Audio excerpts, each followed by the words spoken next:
Welcome to another episode of Deep Dive Podcast. Hope you are doing well and taking good care of yourself. We go beyond the headlines and uncover the truth behind real stories, real crimes, and real consequences. Let's move towards today's topic.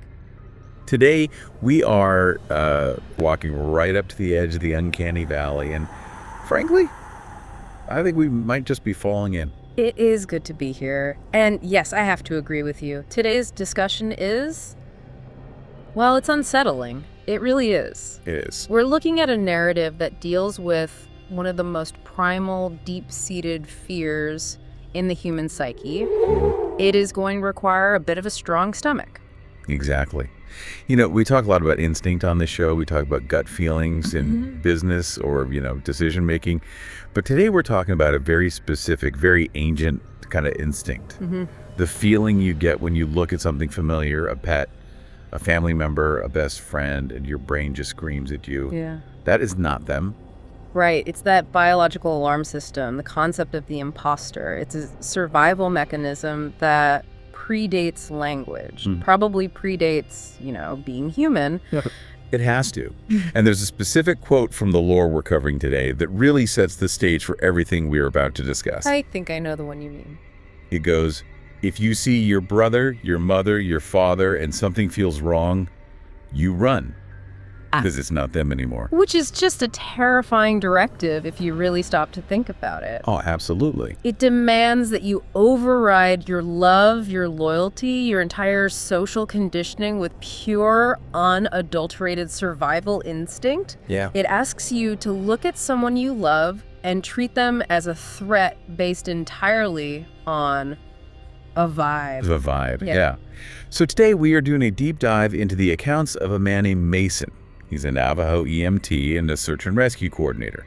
So let's be very clear. This is a guy trained to deal with reality. Right, this is not someone prone to flights of fancy. Not at all. He deals with trauma, with broken bones, with maps and facts. But his life is bookended by two events that defy all of that. One from his childhood in 1991, and one from a disastrous rescue mission in 2006. And what's critical here, I think, is that we aren't just telling a ghost story around a campfire. Yeah. We are analyzing a case study on intuition, on biological mimicry, and the predator aspect of folklore. We're looking at an entity, specifically the Yi-Nao-Lushi, or what is commonly known as the skinwalker, acting as an apex predator. A predator that doesn't just hunt flesh, but hunts trust. Sense trust, that's a great way to put it. It uses our own social bonds as its primary weapon. So let's unpack this. We're going to trace the line from a little boy's backyard to the high desert wilderness and see how this thing allegedly learns, adapts, and eventually infiltrates. Let's start at the foundation. We need to understand the rules of engagement before we can understand the game. Okay, part one. The year is 1991. Mason is 10 years old. His brother Kent is 8. And they are sent to spend 2 weeks with their grandparents in Window Rock, Arizona. And that's a classic setting right there. We need to visualize this. High summer in the desert. The heat creates those shimmering waves on the horizon. Total isolation. It's isolated. The silence out there isn't like silence in a city. It has a weight to it. You feel it. Right. And Mason describes his grandfather as a man of few words. He's traditional. He doesn't sit you down for a lecture with a whiteboard, No. He drops little nuggets of information while he's skinning a rabbit or fixing a fence. He teaches through action. And on this particular day, sort of out of nowhere, he asks Mason a question. Do you know why we don't whistle at night? Which is a very common taboo in so many cultures. In parts of Europe, it summons the devil. In parts of Asia, it invites snakes. But in Navajo tradition, it carries a very specific tactical weight. And Mason says no, he doesn't know. He's 10. Yeah. And the grandfather explains, whistling calls things that listen. It's the idea of an invitation, or maybe more accurately, a beacon. A beacon. Yeah. By whistling, you are broadcasting your presence into the dark, you are breaking the silence, and usually nothing answers. But the grandfather warns that sometimes something does. This leads to the grandfather explaining exactly what they're dealing with. And he's very, very clear. This isn't a ghost. It's not Bigfoot. It's not a cryptid in the Hollywood sense. No. The definition here is crucial for our analysis. The Yi Naldlushi is or was human. It starts as a person. It starts as a person. It is someone who sought power through what is called the dark way, a kind of forbidden knowledge. And to gain that power, they have to commit a transgression, a major one. Exactly. It isn't just about learning a spell or finding a book. To access this power, they have to commit a transgression that is essentially the ultimate taboo. Okay. Usually the lore says it involves killing a sibling or a close family member. You have to sever the most sacred biological and social bond, the family, to gain power over nature. So it's a spiritual inversion. You have to destroy your own humanity to gain the ability to wear skins, to transform. And not just animal skins. Coyote, owl, deer. And humans. And humans. That's the part that makes this unique compared to other werewolf-style myths. They can wear human skin, too. It is a disguise. A perfect, terrible disguise. So the grandfather then lays out the rules of survival. And I want to go through these because they feel surprisingly bureaucratic. They feel like legal terms. They do. They imply that the entity is bound by rules, that it can't just do whatever it wants. Okay, so rule 1, don't whistle. We covered that. Don't broadcast your location. Simple enough. Don't be the noisy gazelle at the watering hole. Rule 2, keep windows closed and doors locked. Which seems basic, right? Home security 101, but it implies physical limitations. It can't just walk through walls like a ghost. It needs a physical entry point. It's bound by physics to some degree. To some degree. Which brings us to rule 3. Never invite something inside. This is the big one. This is the big one. This appears in vampire lore, fae lore, and here, the idea of the threshold. Your home is your sanctuary, a sovereign space. And for an entity to enter, it needs your permission. Or a trick that counts as permission. Yes. A loophole. It has to be given leave to cross that line. And the final rule, rule 4, don't say their names. Names have power. Acknowledging them gives them a connection to you. It's like looking at the Gorgon. To name it is to give it substance in your world. So if you put all these rules together, it sounds like they are waiting for permission. Yeah. Like they are constantly looking for a loophole in the contract of reality. Precisely. This isn't a mindless monster like a bear that just kicks down the door because it smells bacon. Right. It's intelligent. It's a lawyer. It needs an opening. It needs a slip-up. It suggests a game of psychological chess, not just brute force. So, the grandfather warns him, if something doesn't move right, if it doesn't sound right, you run. Even if it looks like someone you love. He's planting a seed of vigilance in Mason. He's telling a 10-year-old boy to trust his pattern recognition over his emotional attachment. He's training him. He is training him to spot the glitch in the matrix. And unfortunately, Mason doesn't have to wait very long to test that theory. Yeah. This brings us to part 2, the childhood encounter. It starts with Checkers, The family dog. a black and white mutt, a best friend type of dog. But before the dog goes missing, the escalation begins at the house, and it starts with the windows. Mason describes scratching at the screens, but you have to pay attention to the detail here. Yeah. It isn't frantic scratching like a raccoon trying to get in. He says it's slow, deliberate, like nails dragging on metal mesh. It's testing. It's testing the tensile strength of the barrier. It's looking for a weak point. And the sensory details get visceral really fast. He mentions heavy, wet breathing from outside the window. And the smell. Oh, the smell. He compares it to roadkill baking in the sun. Just rot. That smell of decay is a common motif in these accounts. Right. It suggests that the transformation isn't clean, there's something necrotic about it. It's dead tissue being animated by will. So it smells like death because, in a way, it is. I think so. But then comes the auditory mimicry. This is the first time we see the parrot aspect of the creature. Mason hears a voice. He hears what sounds like his grandmother, saying, "Let me in." but it's not quite her.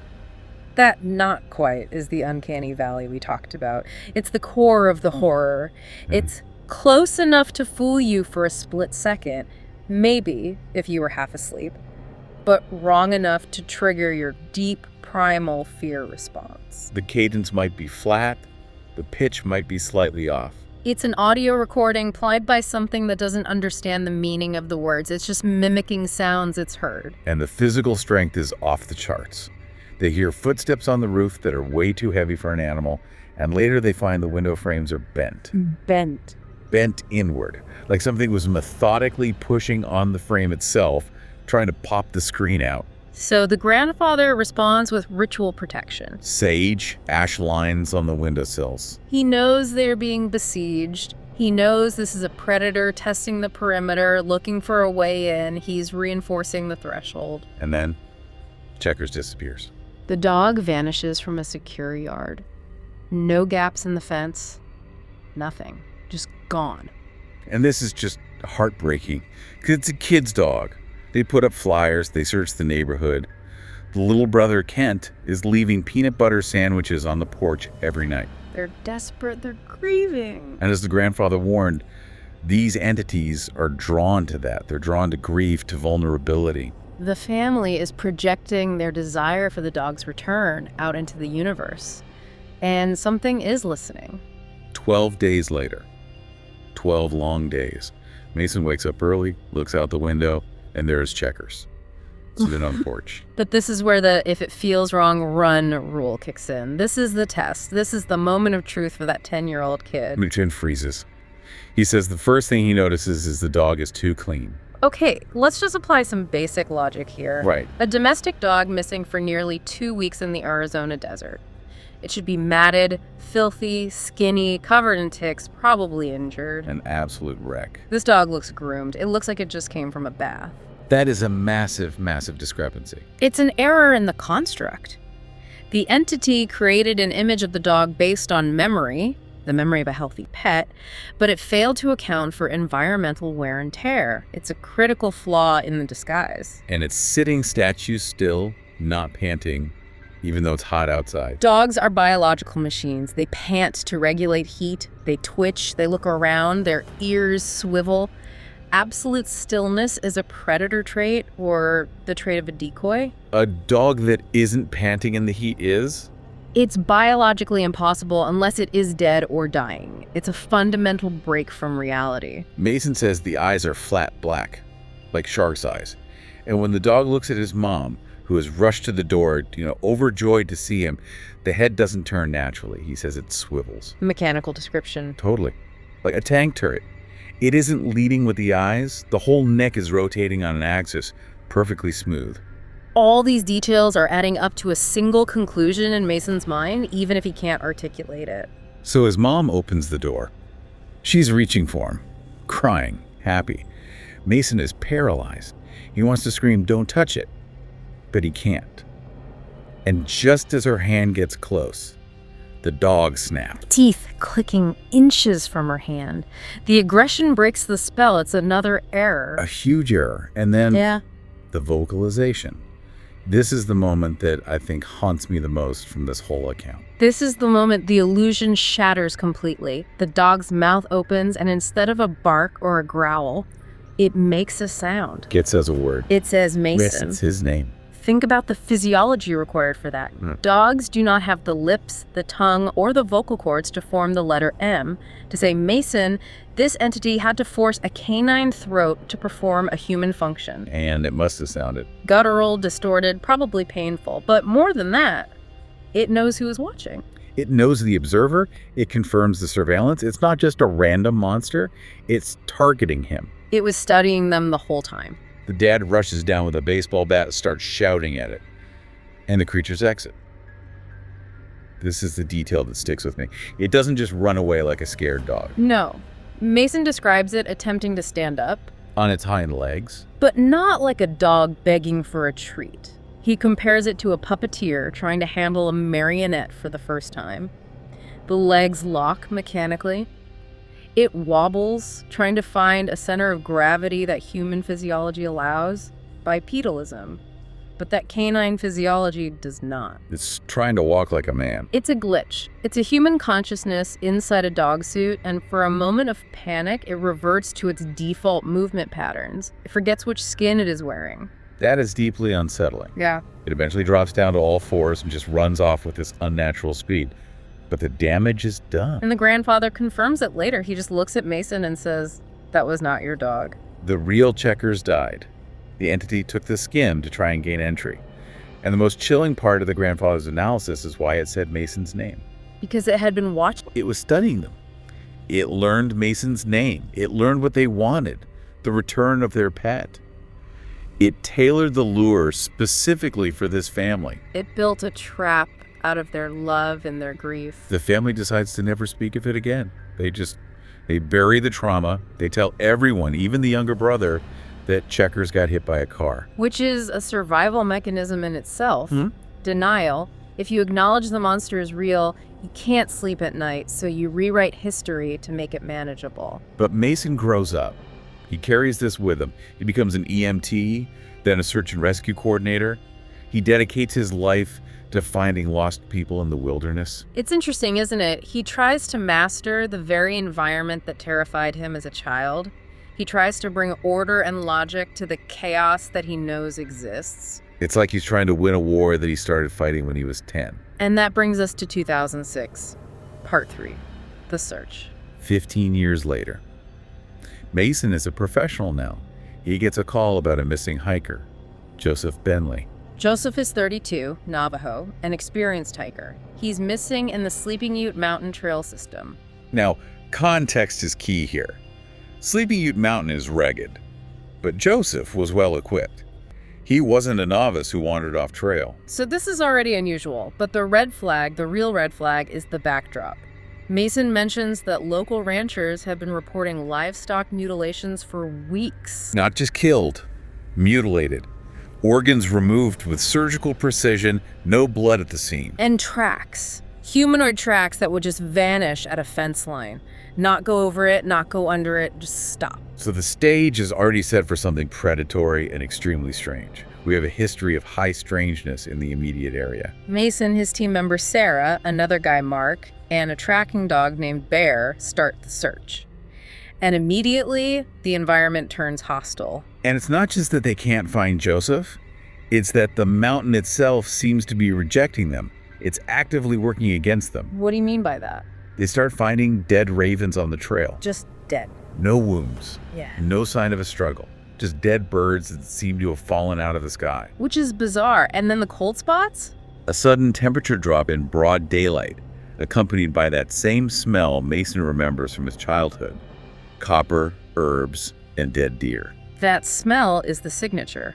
And the cold spots suggest a thermodynamic anomaly. Something is physically sucking the heat out of the air. It's a localized energy drain. There's a moment where Mason hallucinates, or thinks he does. He sees the earth moving in confused circles, like the ground itself is swirling. But when Sarah looks, it's gone. Disorientation is a commonly reported symptom in these cases. Is the entity manipulating their perception? Or is the entity disturbing the physics of the area? Is it a psychic attack or a physical distortion? We don't know. In the flora. The plants themselves become hostile. Mhm. Sarah gets cut by a branch, and she says it looked like a normal dead branch, but it acted like glass. It sliced her arm open. Like it was unnaturally sharp. Exactly. And Mark's jacket gets torn to shreds on bushes that shouldn't be that abrasive. It's as if the texture of reality is becoming spiky. The simulation is glitching in a hostile way. But they find breadcrumbs. And this is where it feels like a deliberate trap. They find a water bottle. Placed perfectly upright, cap on, tucked under some leaves. Someone did not drop that bottle. If you're hiking and you drop a bottle, it falls on its side, it rolls. Someone placed it there to be found. It's a lure. Just like the dog sitting perfectly still on the porch. Come here, look closer, you're on the right path. And then, the most disturbing sign of all, handprints. 7 feet up on a pine tree. Pressed deep into the bark. Mason describes it as if the wood was soft clay when the prints were made. That implies incredible pressure, or again, a manipulation of matter itself. To press a human hand into a pine tree would require thousands and thousands of pounds of force, or the ability to alter the density of the object you touch. It tells us that whatever made those prints is not operating within normal human physical limits. Not even close. Eventually they find him. This is part 4. the rescue. They find Joseph Bentley. He's just sitting on a rock. And immediately, Mason knows something is deeply, fundamentally wrong, even before he gets close to him. Right. He's been missing for 48 hours in freezing temperatures. He should be hypothermic, dehydrated, dirty, exhausted, probably delirious. Instead, he's clean. His clothes are pristine, no dirt, no tears, no sweat on his brow, no dirt under his fingernails. And his affect is flat, emotionless. He just keeps saying, I'm fine. I'm fine, over and over, like a recording. It's a loop. The lights are on, but nobody's home. His eyes are fixed on a point in the distance, looking through people. So Mason, as the EMT, does the medical exam. Yeah. And this is the core horror for me. This is where biology completely breaks down. Mason checks his eyes. He holds a pen light to them. He counts a full minute. Joseph does not blink. Not one single time. Which is physiologically impossible for that long without extreme discomfort or damage to the cornea. But he just stares. Until Mason, trying to break the weirdness, says, Joseph, you can blink. And then he blinks immediately, like he was reminded of a command he forgot to execute. Like a computer program. It suggests manual control of autonomic functions. A human body blinks automatically to lubricate the eye. We don't think about it. This entity, or this shell, only blinks when it realizes it's supposed to maintain the disguise. And the vitals, oh man, the vitals. Oh. Pulse, exactly 60 beats per minute. Blood pressure, exactly 120/80. Body temp, 98.6 degrees on the dot. Those are textbook numbers. And that's good, right? That means he's perfectly healthy. No, that's terrible. Those are the averages you see in a medical textbook. They aren't real life. A person who has been hiking, lost, and is now being rescued has adrenaline, cortisol, dehydration. Their pulse should be 90, 100, 110. Their BP should be elevated. Their temperature should fluctuate. Perfect is impossible. Perfect is impossible. Perfect suggests a simulation. It suggests something constructed those stats based on a definition of human without understanding the messy fluctuations of actual living biology. It set the dials to default human and just left them there. So Mason is completely freaked out. But he has a job to do. They have to walk this thing down the mountain. And the descent is just as creepy. Joseph moves effortlessly. He doesn't look at his feet. He glides over rough terrain, never stumbles, never hesitates. And Mason notices the shadow. The shadow lag, yes. He swears Joseph's shadow is lagging a fraction of a second behind him, or flowing over obstacles like liquid instead of projecting geometrically as a shadow should. Again, we are seeing a disconnect between the physical entity and the laws of physics. It's like a rendering error in a video game. The lighting engine isn't syncing properly with the character model. It's another glitch. And the dog, Bear, the tracking dog. Yeah. He is terrified, whining, tail tucked between his legs, trying to pull away from Joseph. Animals know. Their senses are tuned to things we've forgotten how to perceive. The vomeronasal organ is picking up something wrong, pheromones, or just the absence of life, of a soul. And Joseph smiles, but it's a smile that doesn't reach his eyes at all. And he says, dogs don't like me. Which is just a chillingly self-aware statement. And when Mason asks why, Joseph lets out this perfectly normal human laugh and says, I'm joking, I got bit by a dog as a kid. Look at the evolution here. Look at the learning. What do you mean? In 1991, the dog creature couldn't talk. It couldn't walk right. It was clumsy.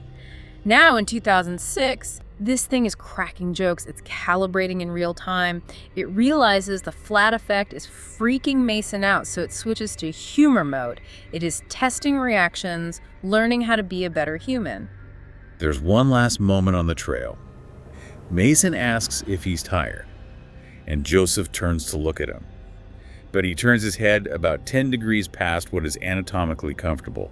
An owl-like turn, just enough to be wrong, just enough to signal I am not bound by these tendons. This body is a vehicle, not me. It's a subtle flex of power. But they get him down. They get him to the truck. They take him to the medical center, and this begins part 5, the infiltration, because they clear him medically and they send him home. This is the tragedy. The monster isn't under the bed anymore. The monster is in the passenger seat, being driven home by its loving wife. At the medical center, Joseph's wife, Emily, arrives. She runs to him. She hugs him. and she flinches. She feels it immediately. She notices the skin temperature is wrong, too cold. She notices the smell is different. Her subconscious, her gut, screams at her. The daughter, Sophie, backs away from him. The son, Michael, is greeted by his father, but Joseph just says, "Hello, Michael." Formal. Cold. Detached. No father talks to his traumatized son like that after being rescued. It's just wrong. And yet Emily takes him home. She rationalizes it. He's been lost. He's traumatized. He's in shock. She overrides her instinct because she wants her husband back so badly. She chooses hope over survival. And the entity is counting on that choice. That's the loophole it uses. And then begins the decay of normality. Mason hears about this to the town gossip, a guy named Tom, over the next 6 months. It's a slow-motion car crash that no one could stop. Joseph stops sleeping. Completely. He just stands in the children's rooms at night, Yeah. staring at them for hours. Can you even imagine waking up to that? Your father standing in the corner of your room, unblinking, just watching you in the dark. The daughter tells her mom that his eyes reflect light like a cat's. The tapetum lucidum, a reflective layer behind the retina found in nocturnal predators. Humans do not have this. If his eyes were glowing, the physical structure of his eyeballs had changed. He wasn't human anymore, not even physically. He stops eating, loses all interest in food, just sits at the dinner table, moving food around on his plate. Because he doesn't need biological fuel, or at least not human food. The construct doesn't require it. And the most chilling detail of all, he gets caught at work staring at photos of his coworkers. And when his boss asks him what he's doing, he says, "I'm practicing." I'm practicing being normal. That is horrifying. It's a directed mission of performative existence. He is studying them to blend in better. He knows his simulation has gaps, has flaws, and he's actively working to patch them. And the environment of the house changes. It becomes freezing cold. The family is wearing coats inside, and he's got the windows wide open in October. The house feels like a meat locker. He is terraforming the home. He is recreating the environment he came from. He is making the inside match the cold of the mountain, the cold inside himself. Emily tries to leave. She takes the kids away for a little while. But she comes back. She can't let go of the idea that she can fix him, fix their marriage. And that is the fatal mistake. Her hope is what dooms them. Which brings us to part 6, the twist. And it is a dark one. November. News reports of a house fire at the Bentley residence. But it wasn't the fire that killed them. The fire was set to cover up the crime. No. The investigation found that Emily and the 2 children were shot, execution style, in their beds while they slept. And Joseph is gone. Vanished. The prime suspect, obviously. At the scene, they find barefoot human prints leading away from the house into the wilderness. And this detail is bizarre. Strips of skin hanging from tree branches along the path. He shed the disguise. He was done with it. He didn't need the Joseph suit anymore, so he peeled it off like wet clothes and just left it there. Now, at this point, the official story is Joseph had a psychotic break from his ordeal, killed his family, ran into the woods, and died of exposure. Case closed. That's the rational explanation. That fits the police report. It's a neat, tragic, human story. But 2.5 years later, Mason, who has since moved away to Albuquerque to escape all this, gets a call from his old friend Tom. New search and rescue volunteers are training in the original area where Joseph was found. They stumble upon some bones. Human remains. Human remains, scattered by animals. They run forensics. And the DNA is a match to Joseph Bentley. A perfect match. But here is the kicker. Here is the thing that keeps Mason awake at night. The forensics. The time of death. The time of death. Based on decomposition, insect activity, specifically blowfly succession on the tissues, and plant growth through the bone, they can determine the time of death with reasonable accuracy. And what is the official estimate? 2.5 years ago. 2.5 years ago. Which dates it back to the week of the original hiking trip. Which means the real Joseph Bentley died on that mountain in 2006. He never came down. He never made it out. So, who did Mason rescue? Exactly. Who did he rescue? The thing that sat in the truck. The thing that passed a full medical exam with perfect numbers. The thing that lived with Emily and the kids for 6 months. It was the skinwalker. It was the entity, wearing Joseph like a suit. And it was a much, much better suit than the one it tried on in 1991. Oh, man. When you connect it back to the childhood story. It's a progression. It's a terrifying learning curve. In 1991, with the dog, it was clumsy. It couldn't walk right. It couldn't talk right.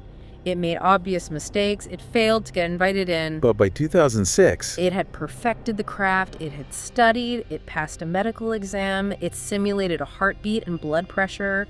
It fooled a wife, at least enough to get through the door. grandfather's warning was, they learn, they watch, they become what you want them to be. And everyone wanted Joseph to be found. They wanted that miracle. And the entity gave it to them. It fulfilled their wish. It's devastating. Yeah. Because it means for 6 long months, that family was living with a predator that was just acting, practicing being normal. And once it was done practicing, or maybe got what it wanted, or just got bored, it discarded them. It destroyed the evidence of its experiment and went back to the wild. This brings us to the final synthesis then. We have these 2 data points, the failed attempt with the dog and the horrifically successful infiltration with the man. It shows an evolution of the predator, but the core mechanism remains the same in both cases. It preys on attachment. It uses your love as a weapon against you. Which brings us all the way back to that quote from the beginning. If you see your brother and something feels wrong, you run. It asks us to confront the terrifying possibility that we can't always trust what we see. Or rather, that we must trust our deepest instincts over what our eyes and our hearts want to believe. That medical check really sticks with me. I can't get over it. It had a heartbeat. It had blood pressure. It wasn't just wearing skin like a costume. It was mimicking biology on a cellular level. That is a level of camouflage that is, frankly, terrifying to consider. It's not a disguise. It's a replica. It constructed a biological interface to interact with our reality. And it was a convincing one. So here is the provocative thought I want to leave you, our listeners, with today. We all think we know the people we love. We know their habits, their smiles, their quirks, the sound of their voice. We rely on that familiarity. It's the bedrock of our social existence. It's how we build trust. But if someone you loved disappeared and came back just a little bit different, a little too quiet, a little too perfect, maybe they don't blink enough. Maybe the dog is suddenly terrified of them. Would you be able to admit it to yourself? Would you listen to that cold reptile brain instinct screaming at you to run? Or would you open the door because you want so badly for it to be them? That is the question Mason has to live with for the rest of his life. He helped open the door for that family. And he let it in. Trust your gut. Especially when the shadows don't move quite right. That's it for this deep dive.